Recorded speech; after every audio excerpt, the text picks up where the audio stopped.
ஜனவரி மாதம் நடுப்பகுதி அளவில் காசாவுக்கு முதல் கட்டமான சர்வதேச படைப்பிரிவுகள் அனுப்பப்படும் என்கிற செய்திகளை சொல்லியிருக்கிறார்கள். தொடர்ந்தும் காசாவினுடைய எல்லா பகுதிகளிலேயுமே இஸ்ரேல் இப்படியான தாக்குதல்களை நடத்தி வரக்கூடிய சூழல்ல தான் காசாவில் இன்னும் ஒரு முக்கியமான தாக்குதலை இஸ்ரேல் நடத்தி வருகிறது. அது என்ன தாக்குதல்னா, ஆயுதங்களை கீழே வைத்துவிட்டு சரணடைய வேண்டும் என்று சொல்கிறார்கள்.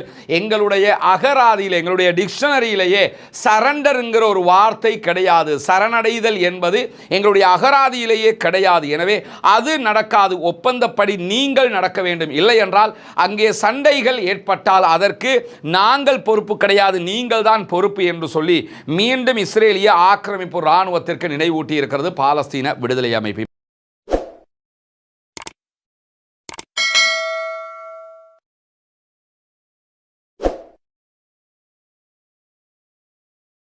அன்பிற்கினிய சகோதர சகோதரிகளே, நம் அனைவர் மீதும் ஏக இறைவனுடைய அமைதியும் கருணையும் உண்டாகட்டுமாக என்கிற பிரார்த்தனைகளோடு பாலஸ்தீனத்தினுடைய காசா பகுதிகளில் இஸ்ரேலிய ஆக்கிரமிப்பு இராணுவம் நடத்தி வந்த பயங்கரமான தாக்குதல்கள் 2 ஆண்டுகளை தொடர்ந்த நேரத்தில் தற்போது அங்கு ஒரு யுத்த நிறுத்தம் ஏற்பட்டிருந்தாலும் யுத்த நிறுத்தத்தை மீறி இஸ்ரேல் படுபயங்கரமான தாக்குதல்களை தொடர்ந்து கொண்டிருக்கக்கூடிய இந்த சூழலில் யுத்த நிறுத்தம் என்றொன்று ஏற்படுத்தப்பட்டு 48வது நாளான இன்றைய நாளில் என்னவெல்லாம் நடந்திருக்கிறது என்கிற செய்திகளைத்தான் பார்க்க இருக்கிறோம்.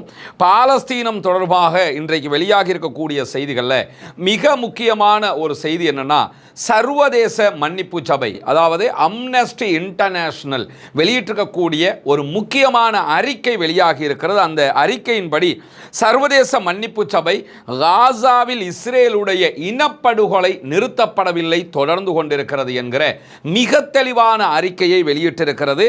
காசாவில் இஸ்ரேலுடைய இனப்படுகொலை தொடர்ந்து கொண்டே இருக்கிறது. உலகம் ஏமாந்து விடக்கூடாது. காசா பகுதியில் இருக்கக்கூடிய பாலஸ்தீன அப்பாவிகளை உடல் ரீதியாக அழிப்பதற்காகவே வடிவமைக்கப்பட்ட வாழ்க்கை நிலைமைகளை இஸ்ரேல் தொடர்ந்து உட்படுத்தி கொண்டிருக்கிறது என்கிற ஒரு முக்கியமான குற்றச்சாட்டையும் இஸ்ரேல் மேலே அம்னஸ்டி இன்டர்நேஷனல் விடுத்திருக்கிறது. அதுக்கு காரணமாக அவங்க என்ன சொல்றாங்கன்னா, இஸ்ரேலுடைய அதிகாரிகள் காசாவுக்குள்ள மிருகத்தனமான கொள்கைகளை பின்பற்றுகிறார்கள். உதவிகள், அத்தியாவசியமான தேவைகள் எதையுமே உள்ளே நுழைய விடாமல் தடுத்து கொண்டிருக்கிறார்கள். இதுதான் அவர்களை யுத்தத்தை விட கொடுமையான ஒரு இக்கட்டான சூழலுக்கு தள்ளி வாழ்வதை விட அவர்கள் சாவதற்கான வழியை திறந்து விடுவதற்கான ஏற்பாடாக இருக்கிறது. எனவே இஸ்ரேல் யுத்தம் பண்ணி அப்பாவிகளை கொன்றது ஒருபுறம், தற்போது அவர்களுக்கு தேவையான உதவிகள் உள்ளே நுழைய விடாமல் தடுப்பதினூடாகவும் அவர்களை கொல்வதற்கு எத்தனிக்கிறது என்கிற குற்றச்சாட்டுக்களை அம்னஸ்டி இன்டர்நேஷனல் வெளியிட்டிருப்பது மட்டுமல்லாமல், காசாவில் யுத்த நிறுத்தத்திற்கு பிறகு இஸ்ரேலிய ஆக்கிரமிப்பு இராணுவத்தினுடைய தாக்குதல்கள் காரணமாக 374 காசா அப்பாவிகள் கொல்லப்பட்டிருக்கிறார்கள், ஷஹீதாகி இருக்கிறார்கள். இதிலே 136 பேர் குழந்தைகள் என்கிற தெளிவான பட்டியலையும் இன்றைக்கு அம்னஸ்டி இன்டர்நேஷனல் வெளியிட்டிருப்பதை நம்ம பார்க்க முடிகிறது. அதே நேரத்தில் இஸ்ரேலிய ஆக்கிரமிப்பு இராணுவம் இன்றைக்கு வெஸ்ட் பேங்க், மேற்கு கரையில் இருக்கக்கூடிய கல்கிலியா, அதே போன்று தூபாஸ், துல்கரேம் ஆகிய பகுதிகளில் பல பேரை கைது செய்திருக்கிறார்கள். குறிப்பாக இதுவரைக்கும் 61 பாலஸ்தீன அப்பாவிகள் கைது செய்யப்பட்டிருக்கிறார்கள். டசன் கணக்கான குடும்பங்கள் தங்களுடைய வீடுகளை விட்டும் வெளியேற்றப்பட்டிருக்கிறார்கள்.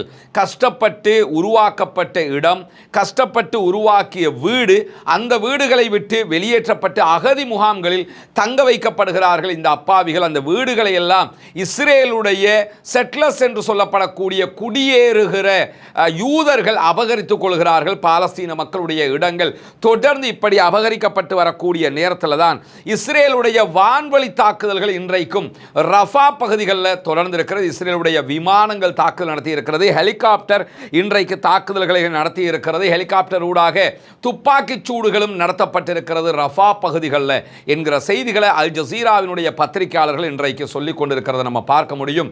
தொடர்ந்தும் காசாவினுடைய எல்லா பகுதிகளிலேயுமே இஸ்ரேல் இப்படியான தாக்குதல்களை நடத்தி வரக்கூடிய சூழல்ல தான் காசாவில் இன்னும் ஒரு முக்கியமான தாக்குதலை இஸ்ரேல் நடத்தி வருகிறது. அது என்ன தாக்குதல்னா, உண்பதற்கு உணவுகள் இல்லை காசா மக்களுக்கு, குடிப்பதற்கு தேவையான சுத்தமான நீர் இல்லை, எடுப்பதற்கான மருந்துகள் இல்லை, உடுப்பதற்கான ஆடைகள் இல்லை, தங்குவதற்கு தேவையான இடங்கள் அதாவது வீடுகள் இல்லை, தற்காலிக டென்ட்டுகள் கூட உள்ளே அனுமதிக்கப்படாத நிலையில் காசாவுக்குள்ள ஸ்மார்ட் போன்களை குறைந்த விலையில் அனுமதிக்கிறது இஸ்ரேலிய ஆக்கிரமிப்பு அரசாங்கம்.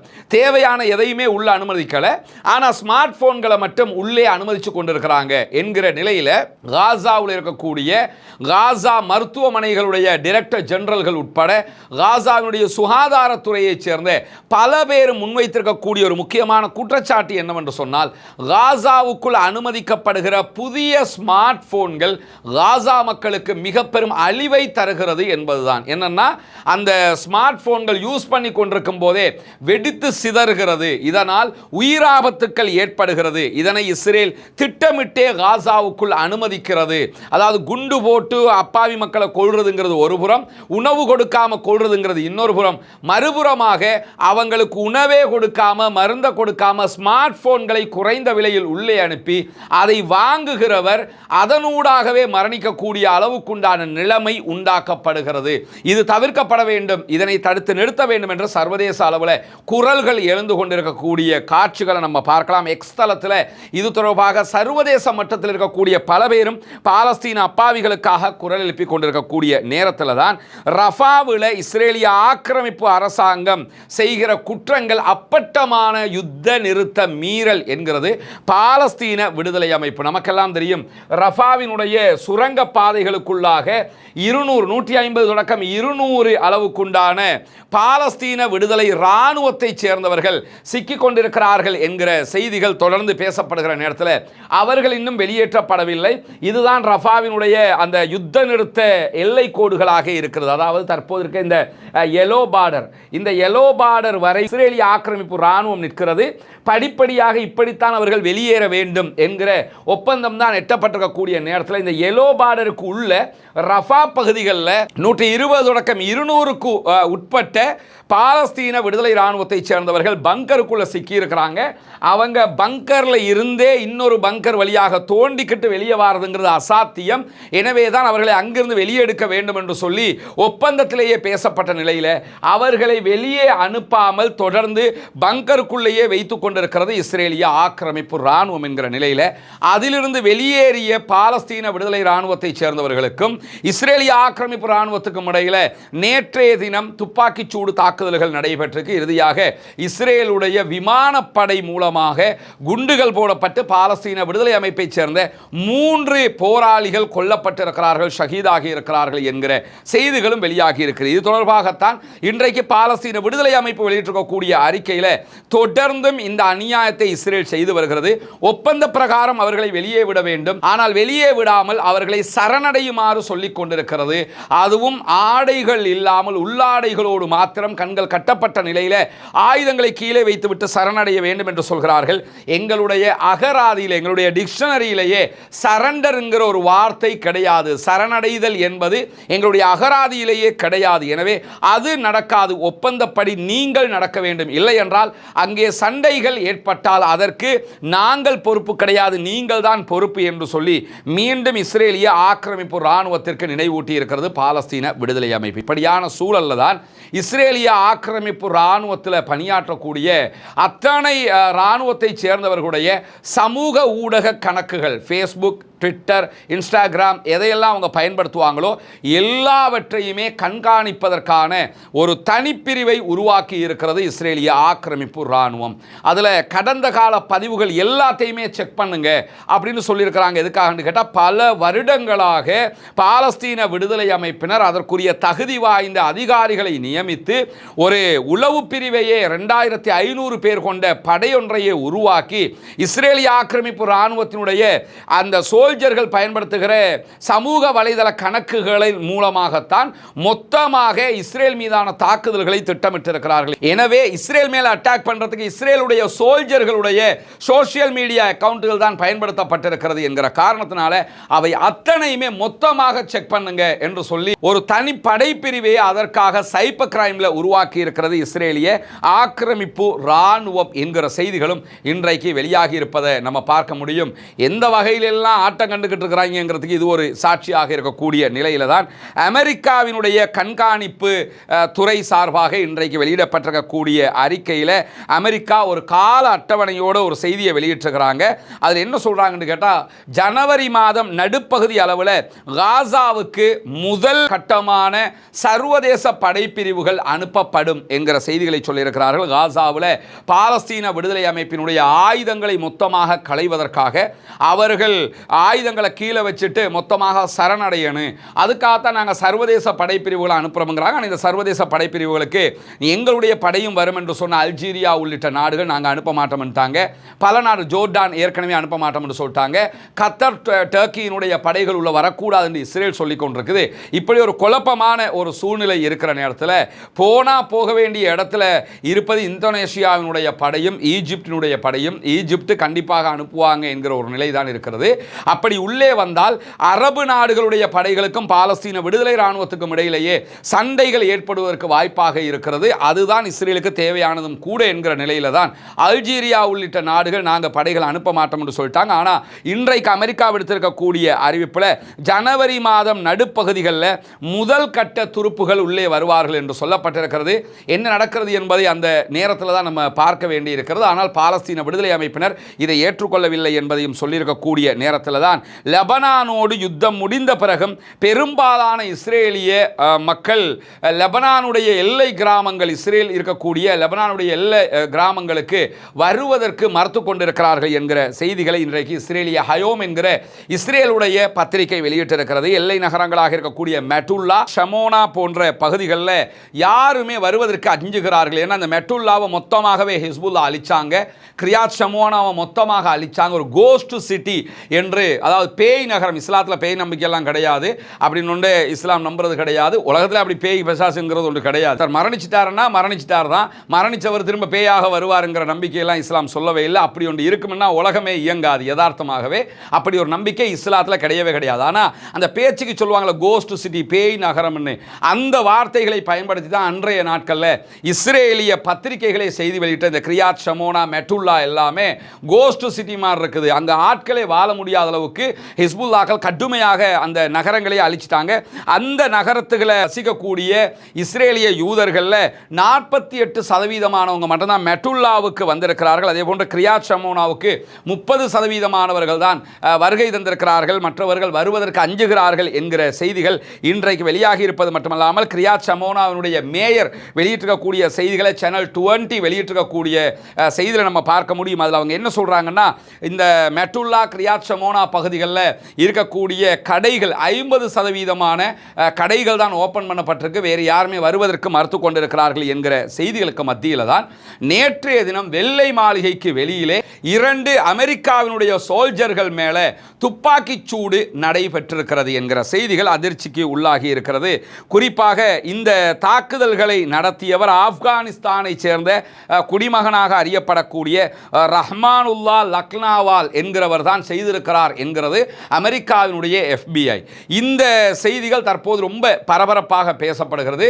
அவர் மேலேயும் FBI துப்பாக்கிச்சூடு தாக்குதல்கள் நடத்தியதாகவும், அவரால் தாக்குதலுக்குள்ளான 2 சோல்ஜர்கள் ஹாஸ்பிட்டலில் அதிதீவிர சிகிச்சை பிரிவில் இருக்கிறதாகவும், அதே போன்று FBI-யால் தாக்குதலுக்குள்ளாக்கப்பட்டிருக்கக்கூடிய இந்த ரஹ்மானுல்லா என்கிறவரும் அவரும் தீவிர சிகிச்சை பிரிவில் இருப்பதாகவும் செய்திகள் வெளியாகி இருக்கக்கூடிய நேரத்தில் தான் இந்த தாக்குதலுடைய அடிப்படை காரணம் என்ன என்பது இதுவரைக்கும் தெரியவில்லை. ஆனால் இந்த ஆப்கானிஸ்தானை சேர்ந்தவர் 2021 ஆப்கானிஸ்தானில் இருந்து அமெரிக்கன் போர்சஸ் வெளியாகிற போது அவர்களோடு சேர்ந்து அமெரிக்காவுக்கு வந்தவர். இவர் அமெரிக்காவில் அமெரிக்கன் போர்சஸ் இருக்கும்போது அவர்களோடு சேர்ந்து தாலிபான்களுக்கு எதிரான சண்டைகளில் கலந்து கொண்டவர், யுத்தத்தில் கலந்து கொண்ட ஒரு சோல்ஜர் என்கிற செய்திகள் வெளியாகி இருக்கிறது.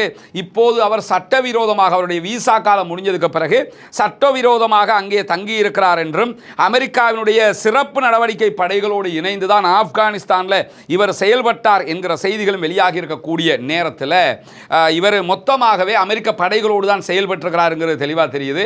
எனவே இவர் அந்த குழுவை சேர்ந்தவர், இந்த குழுவை சேர்ந்தவர் என்கிற பேச்சுக்களுக்கு போகிறதுக்கான வழி ரொம்ப ரொம்ப குறைவாக இருக்குது. அப்படியான சூழலில் தான் அமெரிக்க ஜனாதிபதி டொனால்ட் ட்ரம்ப் இன்னைக்கு அவருடைய ட்ரூத் சோஷியல் பக்கத்தில் இது தொடர்பான ஒரு ஸ்டேட்மெண்ட்டை வெளியிட்டிருக்கிறாரு. அதில் இந்த துப்பாக்கி சூட்டுக்கு காரணமானவரை விலங்கு, ஒரு அனிமல் என்று சொல்லி அவர் வர்ணித்திருக்கிறாரு. உண்மையும் கூட. யாரும் யாரையும் அநியாயமாக கொல்லக்கூடாது. அப்படி செய்கிறவர்கள் மிருகத்தை விட மோசமானவர்கள் என்கிற மாற்று கருத்து கிடையாது. இதே வார்த்தையை இஸ்ரேலுக்கு அவர் பயன்படுத்துவாராங்கிற கேள்வியும் இருக்கக்கூடிய சூழல்ல தான் இந்த துப்பாக்கிச் சூட்டுக்கு காரணமானவர் அதிக விலை கொடுக்க வேண்டி வரும் என்கிற எச்சரிக்கையை அமெரிக்க அதிபர் டொனால்ட் ட்ரம்ப் சொல்லிவிட்டு என்ன செய்கிறார்னு கேட்டால், பைடன் ஜனாதிபதியாக இருக்கும்போது ஆப்கானிஸ்தானில் இருந்து அமெரிக்க ராணுவம் வெளியேறுகிற நேரத்தில் கிட்டத்தட்ட 70,000க்கு மேற்பட்ட ஆப்கானிஸ்தானை சேர்ந்தவர்கள் அமெரிக்காவுக்குள் குடிபெயர்ந்தார்கள்.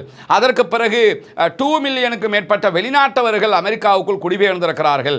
இவர்களால் தான் அமெரிக்காவில் பிரச்சனை. எனவே இவர்கள் எல்லாம் வெளியேற்றப்பட வேண்டும். குறிப்பாக ஆப்கானிஸ்தானில் இருந்து அமெரிக்காவுக்கு பைடன் காலத்தில் யாரெல்லாம் வந்தாங்களோ அவர்களுடைய டாக்குமெண்ட் எல்லாம் செக் பண்ணி டாக்குமெண்ட் கரெக்டாக இல்லாத அத்தனை பேரையுமே வெளியே அனுப்புங்க என்று உடனடியாக உத்தரவு போடப்பட்டிருக்கார். இந்த இடத்துல தான் ஒரு கேள்வி எழுகிறது. என்னன்னா, அமெரிக்க அதிபர் டொனால்ட் ட்ரம்ப் வெளிநாட்டை சேர்ந்தவர்கள் அமெரிக்காவை விட்டு வெளியேறணுங்கிறதுல, இந்த குடியேறிகள் யாரும் இருக்கக்கூடாதுங்கிறதுல உறுதியாக தன்னுடைய தேர்தல் பிரச்சாரத்தில் இருந்தவர். அதற்கு பிறகு நிறைய சட்டங்கள் எல்லாம் அதுக்கு கொண்டு வந்திருக்கிறாரு. இந்தியர்கள் உட்பட பல பேரும் அந்த நாட்டை விட்டு வெளியேற வேண்டிய நிர்பந்தங்களுக்கெல்லாம் இதெல்லாம் தள்ளிவிட்டிருக்கக்கூடிய சூழல்ல இந்த ஆப்கானிஸ்தானை சேர்ந்தவர் அமெரிக்காவோடு இணைந்து செயலாற்றிய ஒரு இராணுவத்தில் செயல்பாற்றிய ஒருவனாக இருக்கிறான். அவன் தான் தற்போது துப்பாக்கிச் சூடு நடத்தி இருக்கிறான் என்று சொல்லப்படுகிறது. அவன் மேலே ஆக்ஷன் எடுக்கிறத ஒரு பக்கம் வச்சுக்கிட்டு ஆப்கானிஸ்தானில் இருந்து யாரெல்லாம் அமெரிக்காவுக்குள்ளே வந்தாங்களோ அத்தனை பேரும் வெளியே போங்க, எல்லாருடைய டாக்குமெண்ட்டையும் செக் பண்ணுங்க என்று உடனடியாக அமெரிக்க அதிபர் அவருடைய அறிவிப்பில் சொல்லி இருக்கிறாருன்னா, அவரை பொறுத்தவரையில் அங்கே இருக்கக்கூடிய வெளிநாடுகளிலிருந்து வந்தவங்களை வெளியேற்றணும். குறிப்பாக ஆப்கானிஸ்தானிலிருந்து வந்திருக்கிறவங்களை வெளியேற்ற வேண்டும். அதற்காக இந்த சம்பவம் நடைபெற்றதா என்கிற கேள்விகளும் சர்வதேச ஆய்வாளர்களுக்கு மத்தியிலே எழாமல் இல்லை. இப்படி பல சம்பவங்களும் தொடர்ந்து நடைபெற்று வருகிற நேரத்தில் தான் பாலஸ்தீனத்தில் இதுவரைக்கும் நிம்மதி திரும்பாத ஒரு சூழல் உருவாகி இருக்கிறது. பொறுத்திருந்து பார்ப்போம் என்னவெல்லாம் நடக்கிறது என்பதை. பாலஸ்தீனம் வெற்றி பெற வேண்டும், பாலஸ்தீனம் சுதந்திரம் அடைய வேண்டும், பாலஸ்தீன மக்களும் நம்மை போன்று நிம்மதியானவர்களாக மாற வேண்டும், வாழ வேண்டும் என்கிற உயரிய பிரார்த்தனைகளோடு பாலஸ்தீன அப்பாவிகளுக்காக தொடர்ந்தும் ஜனநாயக ரீதியாக குரல் எழுப்புவோமாக. வாஹ்ரு தஅவானா அல்ஹம்துலில்லாஹி ரப்பில் ஆலமீன்.